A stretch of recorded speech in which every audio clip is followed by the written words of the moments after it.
ಗಣಸುತ ಭೋಗಿ ಭೂಷಣ ಸುತ ಸುಹಾಗಲ ನಾಗವದನ ಚತುರ್ಭುಜ ಶ್ರೀ ಗಣಪಾಲ ಗಿರಿಜಾ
ತರುಣಾತನ ಮಡದಿ ಪ್ರಭಾವತಿ ಮಿನಗೋಪಕನ ಚಾದ ಪಾತ್ರೆಯೋಳು ಜನನಿ ಸೋದರಿಯರ ಕಳುಹಿಸು ಧನ್ಮನ ಘನ ನಿಜ ಮಂದಿರ ಕೈತರದು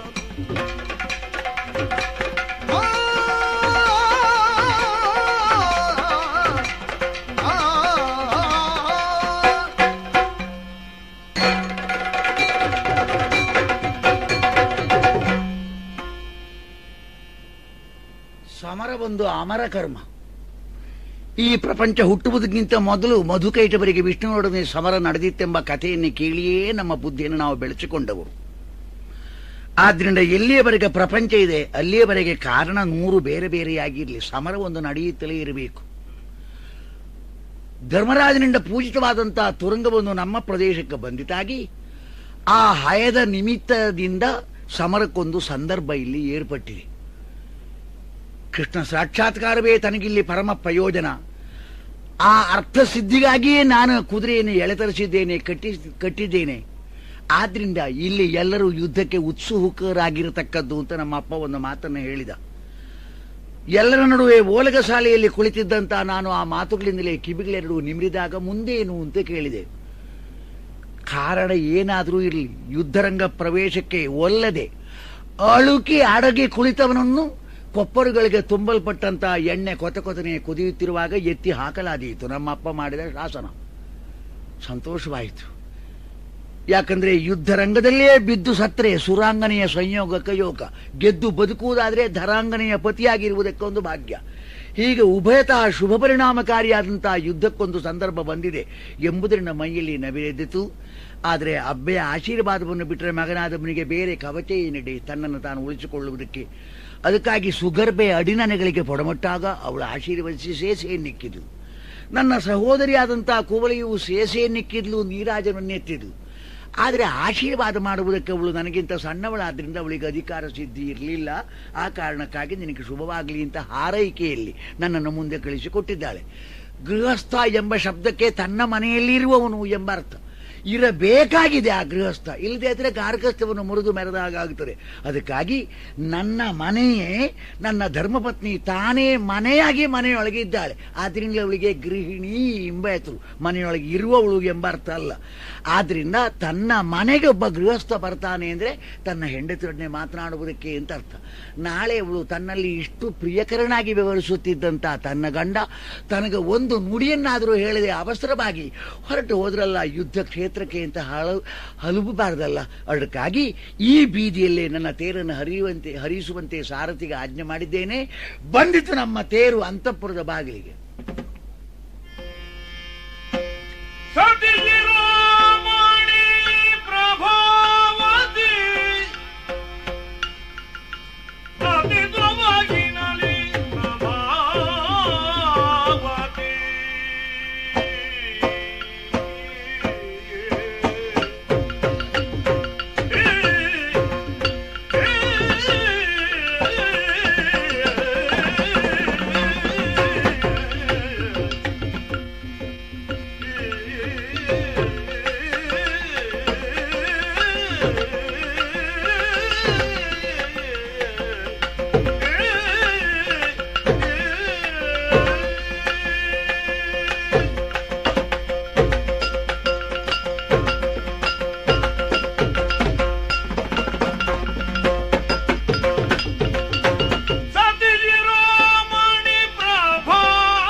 ಪ್ರಭಾವತಿ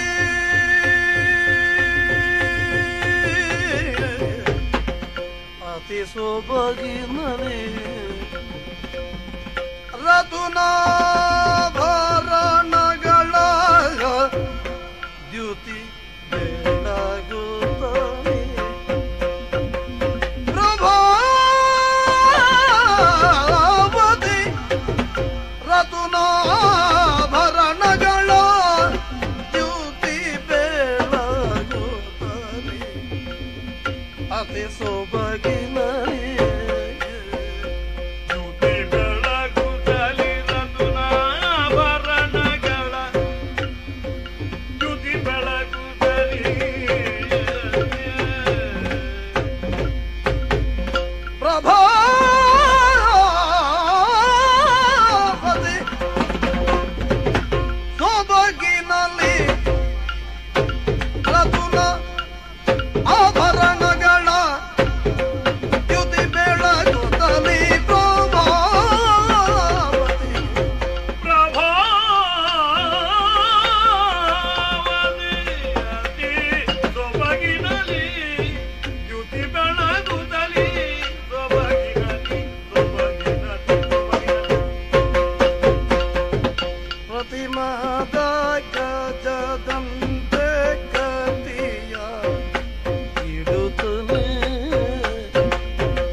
ನನ್ನ ಹಿತಾಕಾಂಕ್ಷಿಗಳಾದವರೆಲ್ಲ ನನ್ನನ್ನು ಕಂಡಾಗ ಸತಿ ಶಿರೋಮಣಿ ಪ್ರಭಾವತಿ ಹೀಗೆ ಹೊಗಳುತ್ತಾರೆ. ಇವರ ಈ ಹೊಗಳಿಕೆಯನ್ನು ಕೇಳುವಾಗ ಮನಸ್ಸಿಗೇನೋ ಸಮಾಧಾನವಾದರೂ ಕೂಡ ನನಗೆ ಒಂದು ರೀತಿಯ ವ್ಯಾಕುಲವೇ ಇದೆ. ಹೆಣ್ತನದ ಪೂರ್ಣತೆ ತಾಯ್ತನದಲ್ಲಿ ಅಂತ ಹಿರಿಯರು ಹೇಳಿದರು. ಮದುವೆಯಾಗಿ ಅದೆಷ್ಟೋ ವಸಂತಗಳನ್ನು ಕಳೆದದ್ದಿದ್ದರೂ ಇನ್ನು ಸಂತಾನ ಭಾಗ್ಯವೂ ನನ್ನ ಪಾಲಿಗೆ ಲಭ್ಯವಾಗಲಿಲ್ವಲ್ಲ ಅನ್ನುವ ಯೋಚನೆ ಚಿಂತನೆ ನನಗೆ. ಆದರೆ ನನ್ನವರ ಬಗ್ಗೆ ಅತೀವೂ ಆದಂತಹ ಅಭಿಮಾನ. ಇಂದು ಅವರ ಬರುವಿಕೆಯ ನಿರೀಕ್ಷೆಯಲ್ಲಿ ನಾನಿದ್ದು ಸಾಕಷ್ಟು ಅಲಂಕಾರವನ್ನೂ ಮಾಡಿಕೊಂಡು ಸುಗಂಧ ದ್ರವ್ಯಗಳನ್ನೆಲ್ಲ ಬಂಗಾರದ ಹರಿವಾಣದಲ್ಲಿಟ್ಟುಕೊಂಡು ಪ್ರತ್ಯೇಕವಾಗಿ ಸಂಪಿಗೆ ಹೂಗಳನ್ನೆಲ್ಲ ಆ ಹರಿವಾಣದಲ್ಲಿ ತುಂಬಿಕೊಂಡು ಅವರನ್ನು ಎದುರುಗೊಳ್ಳಬೇಕು ಎಂದು ಕಾದಿದ್ದೇನೆ. ನನ್ನ ಉದ್ದೇಶವನ್ನು ಅವರಲ್ಲಿ ತಿಳಿಸಬೇಕೆಂಬ ಆಶಯವಿದೆ. ಆ ಕಡೆಯಿಂದ ಬರುತ್ತಿರುವ ತೇರು ನನ್ನವರದ್ದೇ ಅಲ್ಲವೇ? ಅಲ್ಲಿಗೆ ಹೋಗಿ ಅವರ ಕಾಲಿಗರಿಗೆ ಕರೆತರುತ್ತೇನೆ. ಈ ಬೀದಿಲಿ ಎಡಗಡೆಗೆ ನಿಲ್ಲಿಸಬೇಕು ಈ ಬಂಡಿಯನ್ನು. ಒಳ್ಳೆಯದು ಸ್ವಾಮಿ. ಓ, ನಾನು ಮನೆಯೊಳಗೆ ಬರಬೇಕೆಂಬಾಗಲೇ ಹೊಸ್ತಿಲಿನಿಂದ ಕೆಳಗೆ ಇಳಿದು ಬಂದಿಯಲ್ಲ ನೀನು? ಹೌದು ಪ್ರಭಾವತಿ. ಹೀಗೆ ದಯಮಾಡಿ. ಒಳ್ಳೆಯದು. ಆಶ್ಚರ್ಯ. ಏನ್ ಆಶ್ಚರ್ಯ? ಎಂದಿನ ಹಾಗಿಲ್ಲ ನೀವಿಂದು. ಆ ಮುಖದ ತೇಜಸ್ಸು, ಆ ಓಜಸ್ಸು, ಅದಲ್ಲ ಆ ಗಾಂಭೀರ್ಯ, ನೀವೇರಿ ಬಂದಂತಹ ಈ ರಥ, ಕರದಲ್ಲಿರುವಂತಹ ಧನುಸ್ಸು, ಬತ್ತಳಿಕೆಯಲ್ಲಿ ತುಂಬಿಕೊಂಡಂತಹ ಬಾಣಗಳು, ಎದೆಗೆ ತೊಟ್ಟಂತಹ ಕವಚ, ಇದೆಲ್ಲ ಏನು ಸ್ವಾಮಿ? ಸಾಯಂ ಸಂಧ್ಯೆಯಲ್ಲಿ ಮುಳುಗಿದ ಸೂರ್ಯನು ಮತ್ತೆ ಪ್ರಾತಃ ಸಂಧ್ಯೆಯಲ್ಲಿ ಮೇಲೆದ್ದು ಬರ್ತಾನೆ. ನಿತ್ಯ ಮುಳುಗಿದವನೇ ಮೇಲೆದ್ದು ಬರ್ತಾನೆ ಎಂಬುದರಿಂದ ಅಲ್ಲಿಯೇ ಅವಜ್ಞೆ ಯಾರಿಗೂ ಇಲ್ಲವಲ್ಲ? ಅದಿಲ್ಲ. ಜಿಗುಪ್ಸೆ ತೋರುವುದು ಸರಿಯಲ್ವಲ್ಲ? ಕೂಡುದು ನಿತ್ಯ ನೂತನತೆ, ಒಂದು ಸೂರ್ಯನಲ್ಲಿ, ಒಂದು ತನ್ನ ಕೈ ಹಿಡಿದ ಹೆಂಡತಿಯಲ್ಲಿ. ಯಾಕಂದ್ರೆ ನಿನ್ನೆ ಇದ್ದಾಗೆ ನೀನು ಇಂದಿಲ್ಲ. ತನ್ನ ಗಂಡ ಎಂತ ಶ್ರೀಮಂತ ಎಂಬುದನ್ನು ಲೋಕಕ್ಕೆ ತೋರಿಸುವುದಕ್ಕೆ ಆಭರಣಗಳನ್ನು ಹೇರಿಕೊಳ್ಳುವವರು ಕೆಲವರಿದ್ದಾರೆ. ತನ್ನ ಗಂಡನ ಕಣ್ಣುಗಳಿಗೆ ತಂಪಾಗಲಿ ಎಂಬುದಕ್ಕಾಗಿ ತನ್ನಲ್ಲಿರುವಂತಹ ಸೌಂದರ್ಯದ ಸ್ಪಷ್ಟೀಕರಣಕ್ಕೆ ಯಾವ ಆಭರಣವನ್ನು ಸ್ವೀಕರಿಸಿದ್ರೂ ಸೌಂದರ್ಯದ ವರ್ಧನೆಯಂತೂ ಆಗುವುದಿಲ್ಲ. ಸೌಂದರ್ಯದ ಸ್ಪಷ್ಟೀಕರಣಕ್ಕೆಂದು ವಿವಿಧ ರತ್ನಾಭರಣಗಳಿಂದ ಅಂಕಿತೆಯರಾಗಿ ಕೆಲವರು ವ್ಯವಹರಿಸುತ್ತಾರೆ. ನೀನು ನಿತ್ಯ ಹೀಗೆಲ್ಲ ಇರ್ತಿರ್ಲಿಲ್ಲ, ಎಲ್ಲಿಗೋ ಹೊರಟವಳಂತೆ ಕಾಣಿಸುತ್ತಿರುವೆಯಲ್ಲ, ಏನಾಗಿದೆ? ಎಲ್ಲಿಗೋ ಹೊರಟೆ? ನಾನೆಲ್ಲಿಗೋ ಹೊರಟದ್ದಲ್ಲ. ಮತ್ತೆ ಈ ನೂತನ ವಸ್ತ್ರಾಭರಣಗಳಿಂದ ಅಲಂಕಾರ. ನಿಮ್ಮನ್ನು ಸ್ವಾಗತಿಸುವುದಕ್ಕಾಗಿಯೇ ನಾನು ಸಿದ್ಧಳಾಗಿ ಇದ್ದವಳು. ಹಾಗಾದ್ರೆ ನನ್ನಲ್ಲಿ ನಿನಗೆ ಹೇಗೋ ನಿನ್ನಲ್ಲಿ ನನಗೂ ಹಾಗೆ ಒಂದು ಹೊಸತನ ಕಂಡಿತು. ಏನೇ ಇರ್ಲಿ, ಇಲ್ಲೇ ಬಾಗಿಲಲ್ಲಿ ನಿಂತು ಮಾತನಾಡುವುದು ಒಳಗೆ ಬನ್ನಿ ಸಭ್ಯತೆ ಅಲ್ಲ. ಅಲ್ಲ ಹಾಗೆ ಓ, ಕುಳಿತುಕೊಳ್ಳಿ. ನನಗೆಂದೇ ಮೀಸಲಾಗಿರುವ ಮಿಸುನಿಯ ಮಣೆ ಇದು. ಒಳ್ಳೆಯದು. ನೀನು ನನ್ನ ಹೊತ್ತಿನಲ್ಲಿ ಎಡಗಡೆಯಲ್ಲಿ ಮಾತ್ರ, ಬಲಗಡೆಯಲ್ಲ. ಕುಳಿತಿರುವುದಕ್ಕೆ ಇಷ್ಟವಿಲ್ಲದೆ ಇದ್ರೆ ನಿಂತಾದ್ರೂ ಮಾತನಾಡಬೇಕು. ಆದೀತು. ಗಂಡನೊಂದಿಗೆ ಹೆಂಡತಿ ಕುಳಿತಿರುವುದು ಸರಿಯಲ್ಲ.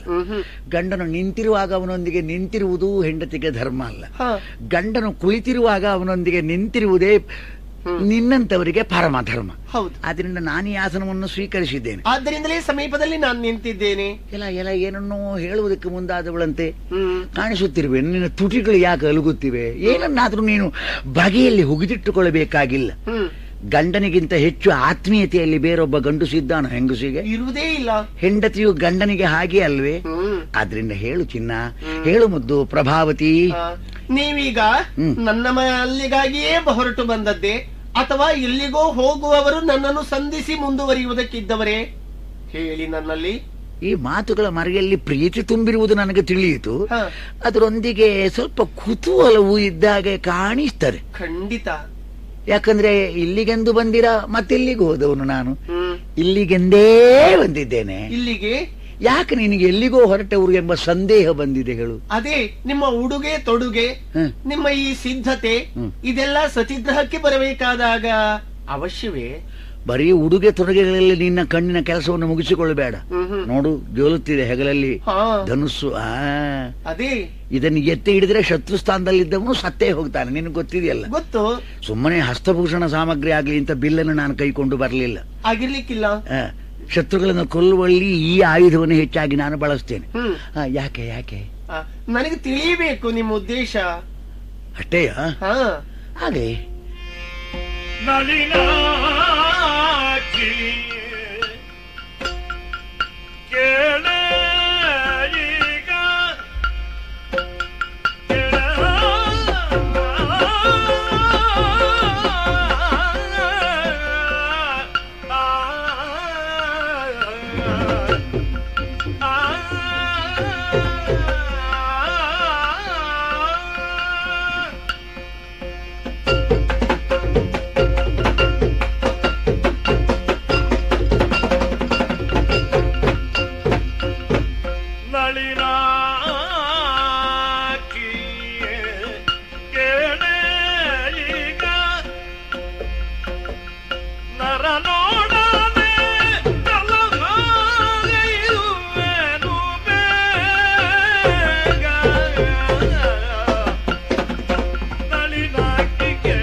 ಪ್ರಭಾವತಿ, ಪ್ರಾಣೇಶ, ಕಿವಿಗಳಿಗೆ ಸೋಂಕುವ ಕೊನೆಗಳುಳ್ಳ ನಿನ್ನ ಕಣ್ಣುಗಳನ್ನು ಕಂಡ ಮೇಲೆ ತಾವರೆ ಅಲ್ಲಿದಾಗ ಅಲ್ಲಿ ದಳಗಳು ಹೇಗಿರುತ್ತವೆ ಎಂಬ ಪ್ರಶ್ನೆಗೆ ಉತ್ತರ ಕಂಡವರಿಗೆ ಬೇರೆ ಬೇಕಾಗುವುದಿಲ್ಲ.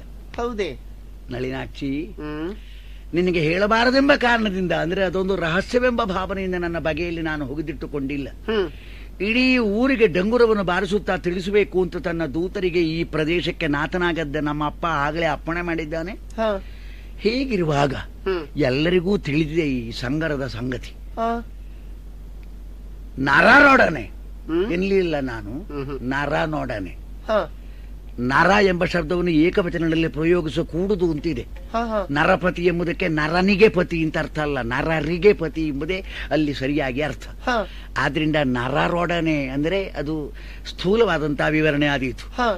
ಮನುಷ್ಯನಂದ್ರೆ ತಾನೊಬ್ಬನೇ ಎಂದು ಹೇಳಿಕೊಳ್ಳುವುದಕ್ಕೋ ಎಂಬಂತೆ ತನಗೆ ನರ ಎಂಬುದು ಹೆಸರಲ್ಲ, ಬಿರುದು ಎಂಬ ಕಾರಣದಿಂದ ಬೀಗಿ ನಿಂತವನು ಒಬ್ಬನಿದ್ದಾನೆ, ಅರ್ಜುನ ಅಂತ ಅವನಿಗೆ ಹೆಸರು ಲೋಕದಲ್ಲಿ.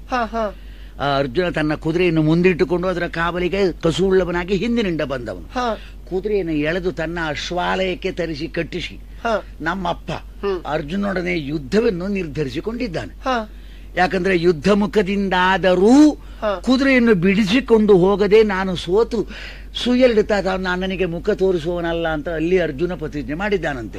ಹಾಗೊಂದು ಯುದ್ಧಕ್ಕೊಂದು ಸಂಧಿ ಬಂದ ತಾನಾಗಿ ಏರ್ಪಟ್ಟಿದೆ. ನಮಗಂತೂ ಒಂದು ಸುಯೋಗ.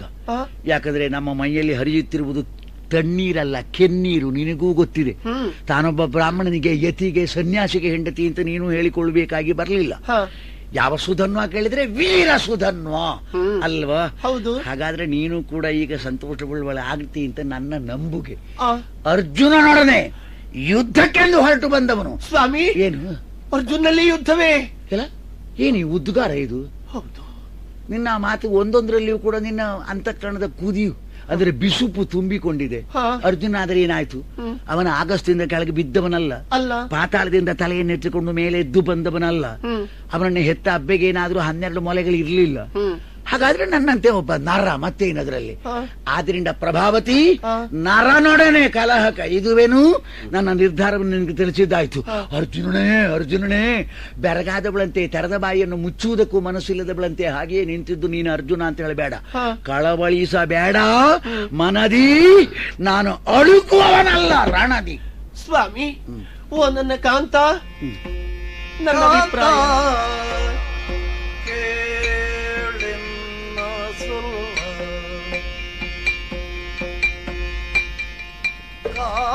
காந்தாகே என்ன சொல்ல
ಸಂತತದಿ ಸಾಧ್ಯ ನಮಗೆ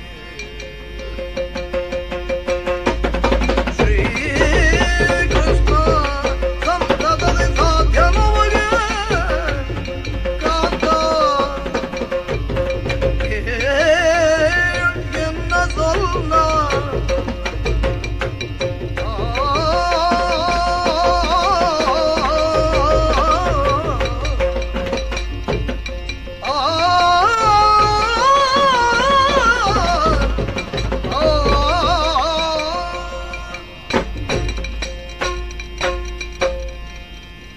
ಕಾಂತ. ಪ್ರಾಣೇಶ್ವರಿ ಪ್ರಭಾವತಿ. ನರನಲ್ಲಿ ಹೋರಾಟವೆಂದು ನೀವಂದಾಗ ನಾನು ಕಳವಳಿಸುವುದಕ್ಕೊಂದೇ ಕಾರಣ. ಯಾವುದು? ನಿಮಗಿಂತ ಪಾರ್ಥ ಸಮರ್ಥ ಅಂತ ನಾನು ಹೇಳೋದಿಲ್ಲ. ನಿಮ್ಮ ಸಾಮರ್ಥ್ಯದ ಬಗ್ಗೆ ನನಗೆ ಅಳುಕಿಲ್ಲ. ಆದ್ರೆ ಅವನ ಬೆಂಬಲಿಗನಾಗಿದ್ದವನು ಯಾರು ಅನ್ನುವುದು ತಮ್ಮ ಅವಗಾಹನೆಗೆ ಬಂದದ್ದಿಲ್ಲವೇ? ಆ ಕುಂತಿ ಸುತರನ್ನು ಸದಾ ಸಂರಕ್ಷಿಸುತ್ತಿರುವವನು ಅವ ಕಂತುಪಿತನಂತೆ. ಹೌದು. ಶ್ರೀಕೃಷ್ಣನ ಪೂರ್ಣ ಅನುಗ್ರಹವನ್ನು ಪ್ರಾಪ್ತಿಸಿಕೊಂಡಂತಹ ಪಾಂಡವರು ಅಜೇಯರಾಗಿ ಈ ಹೊತ್ತು ಲೋಕದಲ್ಲಿ ಮೆರೆದಾಡುತ್ತಿದ್ದಾರಂತೆ. ಅಂದ ಮೇಲೆ ಎಂತೂ ಗೆಲ್ಲಬಹುದೋ ನಿಮಗೆ? ಪಾರ್ಥನನ್ನಂತೂ ನೀವು ಜಯಿಸುವಿರೋ ಏನೋ. ಆದ್ರೆ ಪಾರ್ಥನ ಸಹಾಯಕ್ಕಾಗಿ ಶ್ರೀಕೃಷ್ಣನೂ ಇದ್ದರೆ ಆಗ ನಿಮಗೆ ಜಯ ಲಭ್ಯವಾದೀತೆ. ಹೇಳಿ ನನ್ನ ದೊರೆ. ಎಲ್ಲ ಹೀಗೋ ನಿನ್ನ ಅಳುಕು? ಕೃಷ್ಣ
ಪ್ರಾಣೇಶ್ವರಿ ಪ್ರಭಾವತಿ.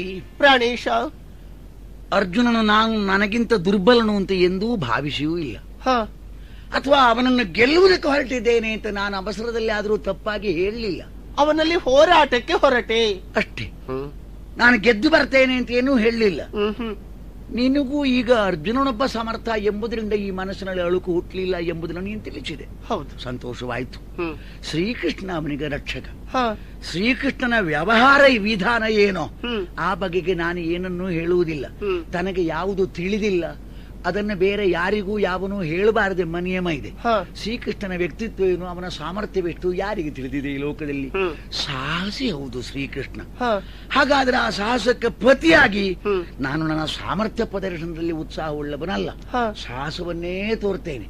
ಯಾಕಂದ್ರೆ ನನ್ನ ಹೆಂಡತಿಯಾಗಿ ನಿನಗೆ ಸಾಮರ್ಥ್ಯಕ್ಕಿಂತ ಸಾಹಸ ಬೇರೆಯಾಗಿ ಹೇಗೆ ಎಂಬುದು ತಿಳಿದಿರಬೇಕು. ಸಾಹಸದಲ್ಲಿ ಅರ್ಜುನನ ಸಂರಕ್ಷಣೆಗೆಂದು ಕೃಷ್ಣ ಬರ್ತಾನಾದ್ರೆ ಅವನು ಮೆಚ್ಚುವ ಹಾಗಾದ್ರೆ ಸಾಕು. ನಾವಲ್ಲಿಗೆ ಅವನನ್ನು ಮೆಚ್ಚಿಸಿದ ಒಂದು ಜಯವನ್ನು, ಒಂದು ಗೆಲುವನ್ನು ಪಡೆದಾಗಾಯ್ತೋ ಇಲ್ವೋ. ಆದ್ರಿಂದ ಇನ್ನಿಂತ ಯುದ್ಧ ಕರ್ಮ ಬೇಡ ಅಂತ ಅವರಿಬ್ರು ಆಯಾಸಗೊಂಡವರಂತೆ ನಿಟ್ಟಿಸಿರುಡುವಂತೆ ಮಾಡದೇ ಇದ್ರೆ ನಾನು ಗಂಡನೇ ಅಲ್ಲ. ಆ ಕಾರಣಕ್ಕಾಗಿ ಅಳುಕಿನಿಂದ ನೀನೇನಾದ್ರೂ ಹೇಳಬೇಕಾದದ್ದನ್ನು ಹೇಳದೆ ಮುಚ್ಚಿಟ್ಟುಕೊಳ್ಬೇಡ. ಸಂತೋಷವಾಯ್ತು, ಹೋಗು ಒಂದು ಮಾತು ಹೇಳಿಬಿಟ್ರೆ ಸಾಕು. ನನಗೆ ಎರಡು ಕಡೆಯಲ್ಲಿ ಎರಡು ರೆಕ್ಕೆ ಮುಡಿದಾಗ ಆದೀತು. ಹೆಜ್ಜೆ ಮುಂದೆ ಇಡ್ತೇನೆ. ಸ್ವಾಮಿ, ಈಗ ನಿಮ್ಮ ಮನಸ್ಥಿತಿ ಏನು ಅನ್ನುವುದು ನನಗೆ ಅರ್ಥವಾಯಿತು. ಯುದ್ಧದಲ್ಲಿ ಗೆದ್ದೇ ಬರ್ತೇನೆ ಅಂತ ನೀವು ಹೇಳ್ತಾ ಇಲ್ಲ. ಇದನ್ನರಿತೆ ನಿಮಗೆ ಈ ಮಾರ್ಗ ಸರಿಯೇ ಹೌದು. ನನ್ನ ಬಗ್ಗೆ ಹೇಳಿನಿತೂ ನೀವು ಯೋಚಿಸಿದ್ದಿಲ್ವೇ? ನಿನ್ನ ಬಗ್ಗೆ ಏನು? ನಾನೀಗ ಯಾವ ಸ್ಥಿತಿಯಲ್ಲಿದ್ದೇನೆ ಅಂತ ನಿಮ್ಗೆ ಅರ್ಥವಾಗ್ಲಿಲ್ವೇ? ನನ್ನ ಶ್ರೇಯಸ್ಸನ್ನು ಕುರಿತು ನಾನು ಸಾಕಷ್ಟು ಯೋಚಿಸಿದ್ದೇನೆ. ಶ್ರೀಕೃಷ್ಣ ಬಂದ್ರೆ ನನಗೆ ಪ್ರಿಯಕರವಾದ ಯುದ್ಧದ ಜಯ ಅಂದ್ರೆ ಪ್ರೇಯಸ್ಸು ಸಿದ್ಧಿಸ್ತದೋ ಇಲ್ಲೋ ಗೊತ್ತಿಲ್ಲ. ಶ್ರೇಯಸ್ಸಿನಲ್ಲಿ ನನಗೆ ನಿಷ್ಠೆ ಇದೆ, ಅದರಿಂದ ಅದನ್ನು ದೊರಕಿಸಿಕೊಡುತ್ತೇನೆ. ನಿನಗೆ ಇದರಲ್ಲಿ ಏನು ತೊಡಕು? ಸ್ವಾಮಿ, ಆ ರೀತಿ ಜಯ ಸ್ಥಿತಿ ನಿಮಗೆ ಒದಗಿದರೂ ಕೂಡ ನೀವು ಹೇಳಿದಂತ ಆ ಶ್ರೇಯಸ್ಸು ನಿಮಗೆ ಲಭ್ಯವಾದೀತೋ ಹೇಳಿ. ಸಾಹಸಕ್ಕೆ ಫಲ ಶ್ರೇಯಸ್ಸು. ಆಹಾ, ಮತ್ತೆ ಸುತಹೀನ ಅನ್ನುವ ಒಂದು ವ್ಯಥೆ ನಿಮ್ಮ ಮನಸ್ಸಿನಲ್ಲಿ ಉಳಿದಿಲ್ವೇ ಇನ್ನು? ಓಹೋ, ನಮಗಿಬ್ಬರಿಗೂ ಅದೊಂದು ದೋಷ ನಮ್ಮಲ್ಲಿ ಉಳಿದಿದೆ. ಸುತಹೀನತೆ, ಅದು ದಾರಿದ್ರ್ಯವೂ ಹೌದು. ಏನದ್ರಿಂದ ನೋಡಿ, ನಾನೀಗ ಸಂತಾನವನ್ನು ಪಡೆಯುವುದಕ್ಕೆ ಸಿದ್ಧತೆಯಲ್ಲಿದ್ದೇನೆ. ಸಿದ್ಧತೆಯಲ್ಲಿಯೋ ಅರ್ಹತೆಯಲ್ಲಿಯೋ ನನಗೆ ಸ್ಪಷ್ಟೀಕರಣ ಬೇಕು. ಅಲ್ಲ, ಮನಸ್ಸಿನ ಸಿದ್ಧತೆ, ದೈಹಿಕವಾದ ಅರ್ಹತೆ ಎರಡನ್ನೂ ಹೊಂದಿದ್ದೇನೆ. ನನಗದು ಮುಖ್ಯ. ಎಂದ್ರೆ ನೀನು ಮುಟ್ಟಾಗಿ ಮಿಂದು ಬಂದು 15 ದಿನಗಳ ಅವಧಿ ದಾಟಲಿಲ್ಲ ಇನ್ನು. ಅರ್ಥವಾಯ್ತು. ಇದಕ್ಕೆ ಋತು ಅಂತ ಹೆಸರು ಅವಧಿಗೆ. ನಿನಗೆ ಋತು ಸಮಯ ಎಂಬುದರಿಂದ ನಾನೇನನ್ನು ಮಾಡಬಹುದು, ಈ ಸ್ಥಿತಿಯಲ್ಲಿ ನಾನೇನನ್ನು ಮಾಡಬಹುದು, ಏನನ್ನು ಮಾಡಬೇಕು ಕೃಷಿಕನಾದವನು ತನ್ನದ್ದಾದಂತಹ ಹೊಲದಲ್ಲಿ ಹದವಾದ ಕಾಲದಲ್ಲಿ ಬೀಜವನ್ನು ಬಿತ್ತಿ ಬೆಳೆಯನ್ನು ಬೆಳೆಯೋದಿಲ್ಲವೇ? ಹಾಗೆ ಬೀಜವನ್ನು ಬಿತ್ತಬೇಕಾದ ಅವನಿಗೆ ಕರ್ತವ್ಯವೂ ಹೌದು. ನೆಲವು ಹದವಾಗಿದೆ ಎಂಬುದರಿಂದ ಹದವಾದ ಮಣ್ಣಿನಲ್ಲಿ ಆ ಬೀಜವನ್ನು ಇಡುವುದಕ್ಕೆ ಅವನು ಮುಂದಾದಾಗ ನಡುವೆ ಬೀಜ ವಾಪರೆಗಿಂತ ಪ್ರಧಾನವಾದದ್ದೇನಾದ್ರೂ ಬಂದ್ರೆ, ಯಾಕಂದ್ರೆ ಯಾವುದೋ ಒಂದು ವಾರ್ತೆ ಬಂತಿತ್ತು ಅವನಿಗೆ, ಆ ವಾರ್ತೆಯಲ್ಲಿ ಅವನು ಆ ಕಡೆಗೆ ಆಸಕ್ತಿಯನ್ನು ತೋರಿಸಬೇಕಾಯ್ತು. ಮಗಳ ಮದುವೆಗೆ ನೆಂಟನ್ನು ನಿಶ್ಚಯಿಸುವುದಕ್ಕೆ ಯಾರೋ ಬರ್ತಾ ಇದ್ದಾರೆ ಅಂತ. ನಾನು ಬೀಜವನ್ನು ಬಿತ್ತಿದ ಮೇಲೆ ನೆಂಟತನವನ್ನು ಮಾಡುವುದಕ್ಕೆ ಬರ್ತೇನೆ ಅಂತ ಉತ್ತರವನ್ನು ಕೊಟ್ಟರೆ ಹೇಗಾದೀತು? ಆದ್ರಿಂದ ಈ ಬೀಜ ವಾಪನೆಗೆ ನಾಳೆವರೆಗೆ ಅಂತ ಅವನ ಅವಧಿಯನ್ನು ಮುಂದೆ ದೂಡಿ ಸದ್ಯದಲ್ಲಿ ಯಾವುದು ಅಂತ ತಿಳಿಯಬೇಕು. ಈಗ ನಾನು ನಿನ್ನಲ್ಲಿ ಬೀಜ ಬಿತ್ತುವುದು ಅಪರಾಧ ಅಲ್ಲ, ನನಗೆ ಕರ್ತವ್ಯವೂ ಹೌದು. ಆದ್ರೆ ಮುಂದಿದೆಯಲ್ಲ ಯುದ್ಧ. ಯುದ್ಧ ನೀವು ಹಾಗೆ ಹೇಳಿದ್ರು ನಾನು ನಿಮ್ಮನ್ನು ಬಿಡಲಾರೆ. ಬಿಡನು ನಿನ್ನ, ಬಿಡನು ನಿನ್ನ, ಎನ್ನ ಗೂಡು ಬೇಡ್ವೆ ಮುನ್ನ ಸಡಗರದಿ ಬಿಗಿ ಎಪ್ಪತ ಕಾಂತನನು ಜಡಜ ಮುಖಿಯೊಡ ಬಡಿಸುತ್ತ ಎಲ್ಲ ನನ್ನ ಕೈಗಳನ್ನು ಯಾಕೆ ಬಲವಾಗಿ ಹಿಡಿದುಕೊಳ್ತೀವಿ? ಈಗ ನಿನ್ನ ಮುಖ ನೋಡು, ನನ್ನ ಕೆನ್ನೆ ಹತ್ರ ಬರ್ತಾ ಇದೆ. ನಾನು ನಿಮ್ಮನ್ನು ಬಿಡೋದಿಲ್ಲ ಈ ಹೊತ್ತು. ಬಿಡೇನು ಅಂತ ಹೇಳಿದ್ರು ಬಿಡೇ ನೀನು ಅಂತಲೇ ನಾನು ಉತ್ತರ ಕೊಡ್ಬೇಕು. ಬಿಡೇನು ಅಂತಲೇ ನಾನು ಹೇಳೋದು. ಎಲ್ಲಿಗೆ ಒಳಗೆ ಎಳೆದುಕೊಂಡು ಹೋಗಿ ಬನ್ನಿ. ಹೀಗೆ ಒಳ್ಳೇದು ಒಳ್ಳೇದು ಒಳ್ಳೇದು ಒಳ್ಳೇದು ಎಷ್ಟು ಮಾಡಿದ್ರು ನೀನು ಬಿಡುವುದು ಅವಳಲ್ಲ. ಸತಿಗೆ ಚೋಟ ಜನ ಋತು ಸಮಯ, ಸತಿಗೆ ಚೋಟ ಜನ ಋತು ಸಮಯವೇ ಏಕಾದಶಿ ವ್ರತ ಮಲಂಘ್ಯ ಶ್ರಾದ್ದ ಬಿನಿತೊಂದು ದಿನಮೇ ಸಂಗತ ಮಾದೊಡೆಂತು ಕರ್ತವ್ಯವೇನೆ ಪೈತೃಕದ ಜೇಜಾನ ಮಾಘ್ರಾಣಿಸೆ ಮೃತ ಭೋಜ್ಯಮಾದ ಬುದು ನಡುವಿರು ಕಳೆದ ವನಿತೆಯ ನೊಡಗೂಡಬಹುದು. ಅದರಿಂದ ಧರ್ಮ ಪದ್ಧತಿಯ ನೀಗಿನ ಇವಳ ನಿಂದು ಮೀರುವುದು ಮತಮಲ್ಲೆಂದವು ತಿಳಿದನು.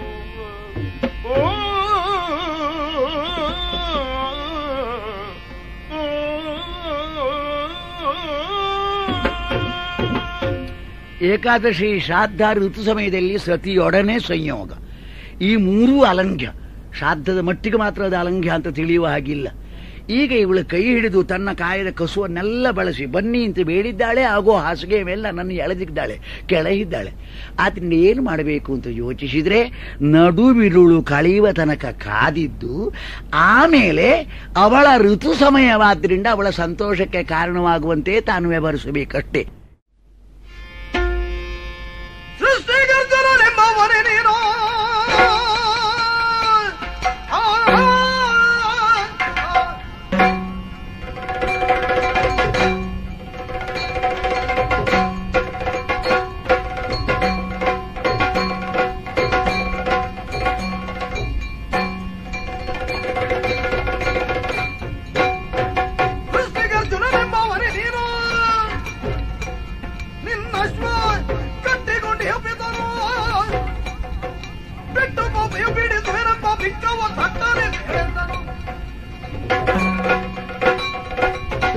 ಅರ್ಜುನ, ಆ ಹೆಸರಿನ ಒಂದು ವಿಶಿಷ್ಟವಾದಂತಹ ವೃಕ್ಷ ಇದೆ.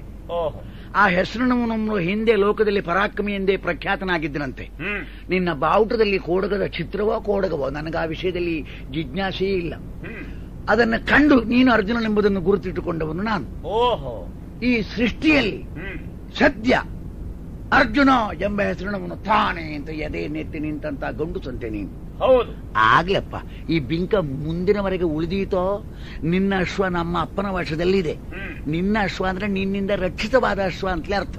ಇನ್ನು ಅರ್ಜುನನಿಗೆ ತಮ್ಮನೋ ಮಗನೋ ಅಳಿಯನೋ ಆಗಿ ಒಂದು ಕುದುರೆ ಇದೆ ಅಂತ ನಾನು ಹೆಡ್ಡನಂತೆ ಹೇಳುವವನಲ್ಲ. ನಿನ್ನ ಅಶ್ವವನ್ನು ನಮ್ಮ ಅಪ್ಪ ಕಟ್ಟಿಕೊಂಡಿದ್ದಾರೆ. ಆ ಅಪ್ಪನಿಗೆ ಪೂರ್ಣ ಪ್ರತಿನಿಧಿತ್ವದಲ್ಲಿ ಯುದ್ಧಕ್ಕೆ ಬಂದಿದ್ದೇನೆ. ಬಿಟ್ಟು ಹೋಗುತ್ತೀಯೋ ಕುದುರೆಯನ್ನು? ಬಿಡಿಸಿಕೊಂಡೇನೆಂಬ ಬಿಂಕ ಇನ್ನೂ ಉಳಿದಿದೆಯೋ ನಿನ್ನಲ್ಲಿ?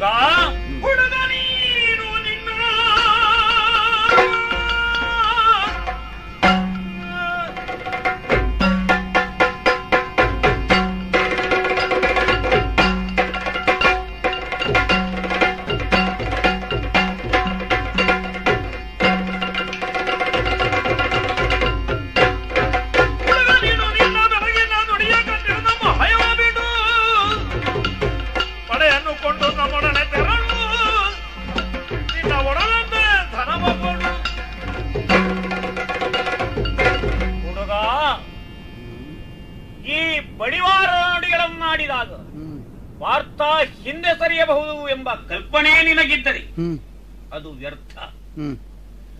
ನಿನ್ನ ವಾಗ್ವೈಖರಿ ನನಗೆ ಮೆಚ್ಚುಗೆಯನ್ನುಂಟು ಮಾಡಿದೆ. ಕೇವಲ ವಚನ ರಚನಾ ಬಲದಿಂದ ಅರ್ಜುನನನ್ನು ಕಂಗೆಡಿಸ್ತೇನೆ ಎಂದು ಭಾವಿಸಬೇಡ. ಯಾರಲ್ಲಿ ಹೇಗೆ ಮಾತನಾಡಬೇಕು ಇದನ್ನು ತಿಳಿಯದ ನಿನ್ನ ಬಾಲಿಶ ಬುದ್ಧಿಗೆ ನನಗೆ ಖೇದವಾಗುತ್ತಿದೆ. ಹಾಗೆಂದು ನನ್ನ ವಯಸ್ಸೇನು, ನನ್ನ ಯೋಗ್ಯತೆ ಏನು, ನನ್ನ ಅಂತಸ್ತೇನು ಇವುಗಳನ್ನು ಗಣಿಸದೆ ಆಡಂಬರೋಕ್ತಿಗಳನ್ನು ಆಡದಿರು. ನಿನ್ನಲ್ಲೇ ಅದಿರಲಿ, ಕಟ್ಟಿಡು. ಒಳ್ಳೆಯದು. ಈ ಯಜ್ಞಾಶ್ವವನ್ನು ರಕ್ಷಿಸುವುದಕ್ಕಾಗಿ ನಿಯತನಾದವ ನಾನು. ಅದನ್ನು ಬಿಡು. ಇಷ್ಟೇ ಕೊಡಬೇಕು ಎಂಬ ನಿರ್ಬಂಧವೇನೂ ಇಲ್ಲ. ಯಥಾಶಕ್ತಿ ನಮಗೆ ಕಾಣಿಕೆಯನ್ನು ಕೊಡು. ನಿನಗೆ ಯುದ್ಧದಲ್ಲಿ ಅಪೇಕ್ಷೆ ಇದ್ದರೆ ನಮ್ಮೊಡನೆ ಬಾ. ನಿನ್ನನ್ನೇ ಮುಂದಾಗಿ ಯುದ್ಧಕ್ಕೆ ಕಳುಹಿಸುತ್ತೇನೆ. ಯೋಚಿಸಬೇಡ, ನಾನು ಹೇಳಿದಷ್ಟನ್ನು ಮಾಡು. ರೇ ಮೂಢ, ಮೂಢರೆಂದರೆ ನಿನ್ನ ರೂಢಿಯ ಬಡನು.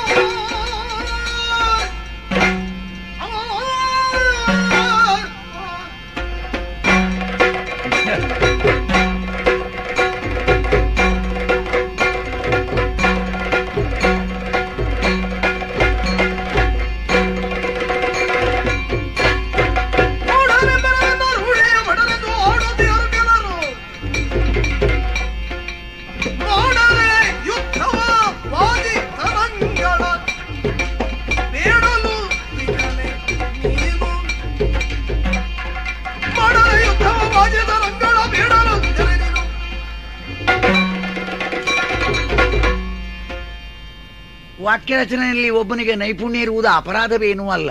ಅದು ಇರಲಯ್ಯ. ಕುದುರೆಯನ್ನು ಕೊಡು ಅಂತ ಕೇಳಿದೆಯಲ್ಲ ನೀನು. ಹೌದು, ನೀನು ಹಾಗೆ ವಚನ ರಚನಾ ಕೌಶಲವನ್ನು ಕಾಣಿಸಿ ನನ್ನನ್ನು ಬೆರಗುಳ್ಳವನನ್ನಾಗಿ ಮಾಡಿ ಕುದುರೆಯನ್ನು ಮೆಲ್ಲನೆ ಇಲ್ಲಿಂದ ಕೊಂಡೊಯ್ಯುವ ಯೋಚನೆಯೋ ಅಂತ ನಾನು ಎಣಿಸಬೇಕಾಗಿದೆ. ಏಕೆ ಮೂಢ ಅಂತ ಸಂಬೋಧಿಸಬೇಕು ಅಂತ ಅವಸರ ಪಟ್ಟೆ. ಆದರೆ ಬೇಕೋ ಬೇಡವೋ ನನ್ನೊಳಗೆ ಒಂದು ಜಿಜ್ಞಾಸೆ. ಕೆಲವರು ನಿನ್ನನ್ನು ಪರಾಕ್ರಮಿ, ಕೆಲವರು ನಿನ್ನನ್ನು ಪರಾಕ್ರಮಿ ಎಂದು ಹೇಳಿದ್ದಾರೆ. ಅದಕ್ಕೆ ಅರ್ಥ ಏನು? ಹಲವರು ನಿನ್ನ ಪರಾಕ್ರಮ ಅತಿಶಯತೆಯನ್ನು ಒಪ್ಪಲಿಲ್ಲ ಅಂತ ಅದಕ್ಕೆ ಅರ್ಥ. ಹಾಗಾಗಿ ಮೂಢ ಎಂದು ಹೇಳುವುದಕ್ಕೆ ನನಗೆ ನನ್ನ ನಾಲಿಗೆಯಲ್ಲಿ ಉತ್ಸಾಹ ಇಲ್ಲದಾಗಿದೆ. ಬ್ರಾಹ್ಮಣರಾದ್ರೆ ಯಥೋಚಿತ, ನೀನು ಹೇಳಿದೆಲ್ಲ ಯಥಾಶಕ್ತಿ, ನಿಮ್ಮಲ್ಲಿದ್ದಷ್ಟು. ಯಥಾ ಉಚಿತ ಬೇರೆ, ಯಥಾಶಕ್ತಿ ಬೇರೆ. ನನಗೆ ಬೇಕಾದಷ್ಟಲ್ಲ, ನಿನ್ನಲ್ಲಿದ್ದಷ್ಟು. ಹೌದಯ್ಯ, ಅದು ಯಥಾಶಕ್ತಿಯೋ ಯಥೋಚಿತವೋ? ಎರಡೂ ಹೌದು. ಹಾಗಾದ್ರೆ ಯಥಾ ಸಾಧ್ಯ ಆದ್ರೆ ಏನು? ದಕ್ಷಿಣೆಯನ್ನು ಸ್ವೀಕರಿಸುವುದಕ್ಕೆ ನೀನು ಬ್ರಾಹ್ಮಣನಲ್ಲವಾದದ್ರಿಂದ ನಿನಗೆ ಅಧಿಕಾರ ಎಲ್ಲಿದೆ ಹೇಳು? ದಕ್ಷಿಣ ಕೇಳಿತಲ್ಲ, ಕಾಣಿಕೆ. ಮತ್ತೆ ಯಥೋಚಿತ ಅಂತ ಯಾಕೆ? ಇಷ್ಟನ್ನು ಕೊಡಬೇಕೆಂಬ ನಿರ್ಬಂಧವನ್ನು ಹೇಳುವುದಕ್ಕೂ ನಿನಗೆ ಧೈರ್ಯ ಇಲ್ಲ. ಇಲ್ಲದೆ ಇದ್ರೆ ಹೆದರಿಕೆ ಇದೆ ಅಂತ ಅದಕ್ಕೆ ಅರ್ಥ. ನೀವೆಲ್ಲ ಎಷ್ಟು ಕೊಡ್ತೀರಿ? ಅಲ್ಲ, ಹಾಗಾದ್ರೆ ಕೊಡು ಎಂಬ ಮಾತು ಯಾಕೆ? ಕೊಡದೇ ಇದ್ರು ನಿನ್ನಲ್ಲಿದ್ದಷ್ಟು ಸಂಪತ್ತು ಹಾಗೆ ಇರ್ತದೋ ಇಲ್ವೋ? ಬಿಡು, ಕಪ್ಪವ ಕೊಡು. ಆಜ್ಞೆಯೋ ಪ್ರಾರ್ಥನೆ? ಅದು ಆಜ್ಞೆ. ಆಜ್ಞೆ ಆಗಿದ್ರೆ ಯಥಾಶಕ್ತಿ ಯಥೋಚಿತ ಎಲ್ಲ ಇಲ್ಲ. ಇಷ್ಟನ್ನು ಕೊಡಬೇಕು ಅಂತ ಆಜ್ಞೆ ಮಾಡಬೇಕು. ನೀನು ಸಣ್ಣವನಾದ್ರಿಂದ ಹೇಳಿದೆ ಅಷ್ಟೇ. ನೀನು ಬಂದದ್ದೆಲ್ಲ ಸಿಕ್ಕಿದ ದಕ್ಷಿಣೆಗಳನ್ನು ಒಟ್ಟು ಕೂಡಿಸ್ಲಿಕ್ಕೋ ಯುದ್ಧ ಮಾಡ್ಲಿಕ್ಕೋ? ಹಾಗೆ ಒಟ್ಟು ಕೂಡಿಸ್ಲಿಕ್ಕಲ್ವಲ್ಲ, ಯುದ್ಧಕ್ಕೆಂದು ಬಂದವ. ಯುದ್ಧವ ಮಾಡದೆ ಕುದುರೆಯನ್ನು ಬಿಡು, ಸ್ವಲ್ಪ ದಕ್ಷಿಣ ಕೊಡು ಅಂತ ಕೇಳ್ತಾನೆ. ಬ್ರಾಹ್ಮಣರಿಗೂ ಈ ಮಾತನ್ನು ಕೇಳಿದ್ರೆ ನಾಚಿಕೆ ಆದೀತು. ಅದೆಲ್ಲ ಬೇಡ, ಮಾಡಿ ಯುದ್ಧ. ಸಾಧ್ಯವಿದ್ರೆ ಬಿಡಿಸು. ಎತ್ತರವೇನು, ನಾನು ಸಂಚರಿಸಿದ ಪ್ರದೇಶಗಳೆಷ್ಟು, ಇದನ್ನೆಲ್ಲ ತಿಳಿದುಕೊಳ್ಳದೆ ನೀನು ಹೇಳುತ್ತಿರುವೆ. ನೀನು ರಾಜಪುತ್ರನಾದ್ರಿಂದ ಬದುಕುವುದಿದ್ದರೆ ಬದುಕು. ಈ ಔದಾರ್ಯವುಳ್ಳವನಾಗಿ ನಾನು ಸಾರಿದ್ದೇನೆ. ಸಾರಿ ಕೊಂದರೆ ಪಾಪವಿಲ್ಲ ಅಂತ ರಾಮದೇವರು ಹೇಳಿದಂತೆ. ಆದ್ದರಿಂದಲೇ ಇಷ್ಟು ಮಾತನಾಡಿದ್ದಲ್ಲದೆ ಮತ್ತೇನೂ ಅಲ್ಲ. ನಾನೆಂತವನೆಂದು ನಿನಗೊತ್ತೇನೋ? ನೀನು ಭೂತಾಧಿಪದ ಕುಮಾರನು. ಹೌದು.